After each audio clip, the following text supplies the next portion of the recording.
உண்மையை கண்டுபிடிக்க போகும் சிபி. ஃபேக்டரிக்கு சிபி ஜெயா கிட்டயே அவங்கள பத்தி விசாரிக்கிறாரு. சிபி சொல்றாரு, என் அம்முவத்த இங்கதான் வேலை பாக்குறாங்கன்னு தமிழ் சொன்னா, அதான் அவங்க யாருன்னு பாத்துட்டு போலான்னு வந்தேன் அப்படின்றாரு. ஜெயாவுக்கு என்ன சொல்றதுன்னே தெரியல. ஒரு பக்கம் சந்தோஷமா இருந்தாலும், இன்னொரு பக்கம் ஒரு மாதிரி முழிச்சுட்டே இருக்காங்க. நல்ல வேலை கரெக்டா அந்த நேரம் தமிழ் வந்துடுறாங்க. சின்ன வயசுல பார்த்தது, இப்ப எப்படி இருப்பாங்கன்னு கூட எனக்கு முகம் கூட சரியா ஞாபகம் இல்ல அப்படிங்கிறாரு சிபி. உங்ககிட்ட சொல்றதுக்கு என்ன ஆன்ட்டி, எங்க குடும்பமே அவங்க மேல கோவமா தான் இருக்காங்க.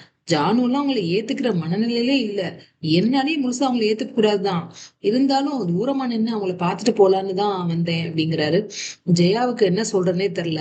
தமிழ் கேக்குறாங்க, சிபி சார் நீங்க ஆபீஸ்ல தானே இருப்பீங்க, இங்க எதுக்கு அப்படின்னு கேக்குறாங்க. ஏன் நான் ஃபேக்டரிக்கு வரக்கூடாதா? அது நான் ஆகும்னா எல்லாரும் ஏன் வந்தான்னு கேக்குறீங்க அப்படிங்கிறாரு. ஜெயா சொல்றாங்க, தமிழ் சிபி தம்பி அவரோட அம்முவத்தைய பாத்துட்டு போலான்னு வந்தாராம் அப்படிங்கிறாங்க. விட்டா இவங்களே உண்மையை சொல்லிடுவாங்களோ? அவர் கேக்குறாரு, எந்த செக்ஷன்ல ஒர்க் பண்றாங்கன்னு தெரியுமா அப்படின்னு கேக்குறாரு. தமிழ் போய் அப்படின்னு இழுத்துட்டே இருக்காங்க. பொறுத்திருந்து பார்ப்போம் என்ன நடக்குதுன்ட்டு. சீரியல் அப்டேட்ஸ்க்கு எங்க சேனலை சப்ஸ்கிரைப் பண்ணுங்க. மீண்டும் அடுத்த அப்டேட்டில் சந்திப்போம்.